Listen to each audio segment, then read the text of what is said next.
February 23rd, 2026, somewhere around 11:30 in the morning, and a man named Jeremy Charles is standing on the tracks just east of Lancaster, Pennsylvania, holding a backpack blower, the kind you strap on and use to clear leaves from your driveway, except he is using it to blow snow off a railroad switch, and the wind is still bitter from the storm that just passed through, and his crew is spread out along the Harrisburg line doing the same thing he is doing, keeping the switches clear so the Keystone trains can keep running between Harrisburg and Philadelphia, and somewhere down the line there is a designated lookout, a watchman whose entire job is to watch for approaching trains and give the crew at least 15 seconds warning to clear the tracks, and Jeremy has done this 100 times before. Maybe 1,000 times, in rain and snow and heat, for 4.5 years now. And his brother Mike is working the same line somewhere else that morning, both of them Amtrak employees, both of them doing the same job their father probably would have recognized from decades ago, and the noise from that blower is loud enough that you cannot hear much of anything else, and the snow is still swirling around his boots, and the switch needs to be cleared before the next train comes through, and then the next train comes through. The Lancaster County Coroner's Office would later confirm that Jeremy Charles, 39 years old, from Holtwood, Pennsylvania, was pronounced right there on the tracks near Greenfield Road in East Lampeter Township, and by that afternoon, the entire Keystone service was shut down. Every train between Harrisburg and Philadelphia sitting still while investigators tried to figure out what had happened, and the National Transportation Safety Board announced they were sending a team, which is what they always do when something like this happens, and Amtrak released one of those statements that companies always release, expressing profound condolences to the family. And somewhere in Holtwood, a woman named Kristen and 2 girls named Isabel and Abigail were getting the kind of phone call that changes everything, and Jeremy's brother Mike, who had been working that same line that same morning, who had started a GoFundMe by the next day, describing his little brother as someone who loved hunting with his parents and traveling to his daughter's sporting events, was now trying to figure out how to help a family that had just lost its center. The Federal Railroad Administration put out a safety bulletin a few days later, and buried in the bureaucratic language was a detail that explains almost everything you need to know about how this happened and why it keeps happening and why it will probably happen again. The bulletin confirmed that Jeremy Charles had been part of a maintenance of way work group using something called train approach warning as their method of on-track safety, which sounds technical until you understand what it actually means in practice. Train approach warning, or TAW as the industry calls it, is exactly what it sounds like. You put a person with a horn or a paddle somewhere down the tracks, and that person watches for trains, and when a train comes, they warn everybody else to get off the tracks. That is the system. A human being with eyes and a noisemaker standing between the workers and several thousand tons of moving steel. The FRA regulations say the watchman has to give workers at least 15 seconds warning before a train moving at maximum authorized speed can reach their location, which sounds reasonable until you start doing the math on what 15 seconds actually looks like when a train is moving at 70 or 80 miles per hour. And you factor in reaction time, and you factor in how long it takes someone wearing heavy work gear to actually move off the tracks, and you factor in the noise from equipment like backpack blowers, and you factor in the fact that human beings get distracted or tired or cold, or simply look the wrong direction at the wrong moment. And suddenly 15 seconds starts feeling like almost nothing at all. The NTSB has been screaming about this for years, literally years. Back in 2017, in a place called Edgemont, South Dakota, 2 BNSF railway workers were doing exactly what Jeremy Charles was doing, clearing snow and ice from a track switch, using train approach warning as their safety system, and a westbound train came through at 35 miles per hour, and both of them went down, including the watchman himself, the person who was supposed to be watching. The investigation found that the sight distance the watchman was using was about half of what the FRA regulations actually required, which meant by the time anyone could see the train coming, there was no time left to do anything about it. Same year, 2017, Queens Village in New York, a Long Island Railroad foreman working on the tracks, using train approach warning, multiple tracks running in both directions, trains moving up to 78 miles per hour, and the watchman saw a train coming on one track and sounded the warning, and the foreman stepped off that track and stepped directly into the path of another train coming from the other direction. The NTSB investigation found that the crew had been working overtime shifts that disrupted their sleep, that the whole setup was dangerous from the start. That train approach warning in that environment with multiple tracks and high speeds was asking for trouble. 2018, Bowie, Maryland, an Amtrak watchman on the Northeast Corridor, the busiest rail corridor in the country. Yet trains running up to 125 miles per hour in both directions, and Amtrak was using train approach warning instead of the positive train control system that was already installed and operational on that exact stretch of track.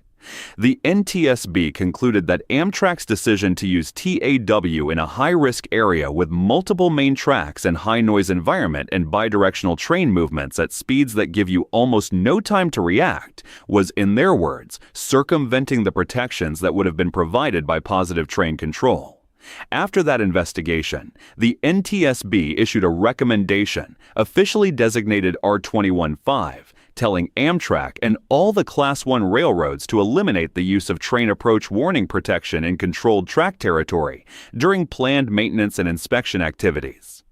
The NTSB chair at the time, Jennifer Homendy, wrote a letter directly to the CEOs of every major railroad in the country, and the language she used was not the usual bureaucratic hedging.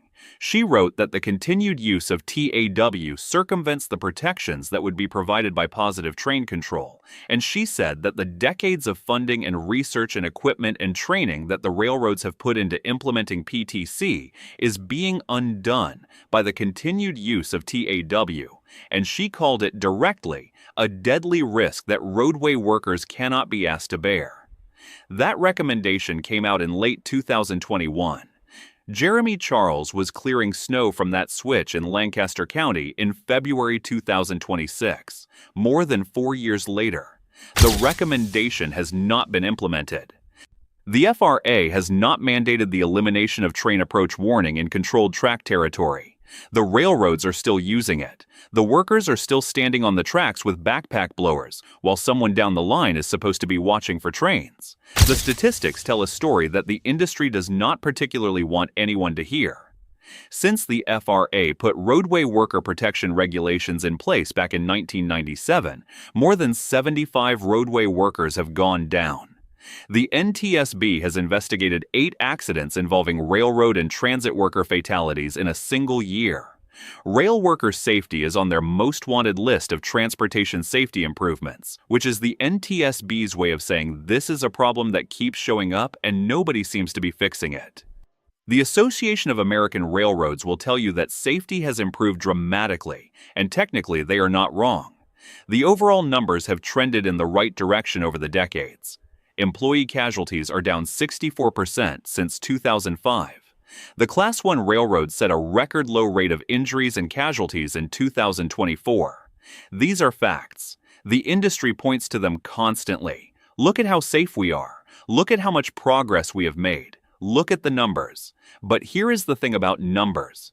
You can make them say almost anything depending on how you frame them and what you compare them to and what you leave out. The NTSB keeps investigating the same kinds of accidents over and over again. The recommendations keep getting issued. The railroads keep using train approach warning because it is cheaper and simpler and does not require them to coordinate with the dispatch systems that control PTC. And every few months or every few years, someone like Jeremy Charles ends up in a coroner's report, while the industry explains that overall the statistics are actually quite good. Positive train control is supposed to prevent exactly this kind of thing. That was the whole point of spending billions of dollars installing it across the national rail network. PTC knows where every train is and how fast it is moving, and where every work crew is located, and it can automatically stop a train before it enters a work zone. The technology exists. It is installed. It is operational on the Harrisburg line where Jeremy Charles was working. But using PTC to protect work crews requires coordination and communication and planning, and it is easier to just put a guy with a horn down the tracks and hope for the best. The FRA put out its safety bulletin after Lancaster and reminded everyone that rail companies and employees should ensure that all individuals conducting maintenance work on tracks be provided with comprehensive training on train approach warning, and that railroads should conduct regular oversight to ensure compliance, and that the investigation into the February 23rd incident is ongoing. Training and oversight. As if the problem is that workers do not know how to watch for trains, or that railroads are not paying enough attention to whether the rules are being followed. The problem is the system itself. Train approach. Warning relies on human beings to be perfect every single time, to never get distracted or tired or confused, to always calculate sight distances correctly, to always provide adequate warning, to always make sure every single worker hears the warning and reacts in time. And human beings are not perfect. They never have been. They never will be. The NTSB has been saying this for over a decade. The Edgemont investigation said it. The Queens Village investigation said it. The Bowie investigation said it. The solution exists. The railroads are not using it. Jeremy Charles had been with Amtrak for 4.5 years. He grew up around here in Lancaster County, in a family where his brother ended up working the same job on the same railroad. His obituary said he loved hunting with his parents and never missed his daughter's sporting events. The GoFundMe his brother started raised more than $60,000 in the first few days. The memorial service was held at Grace Community Church in Willow Street, and the family asked everyone to wear casual clothes instead of black, because that is how Jeremy would have wanted it. The Keystone service resumed the next day. The train started running again between Harrisburg and Philadelphia, through Lancaster, past Greenfield Road, past the spot where the switch needed to be cleared. There will be other storms this winter, and next winter, and the winter after that. There will be other crews out there with backpack blowers, clearing snow from switches, while someone down the line watches for trains. The NTSB recommendation from 2021 is still sitting there, unimplemented. The railroads are still using train approach warning. The 15-second rule is still the standard. And somewhere in Holtwood, Pennsylvania, there is a house where 2 girls are growing up without their father, and a woman is figuring out how to explain something that should never have needed explaining in the first place.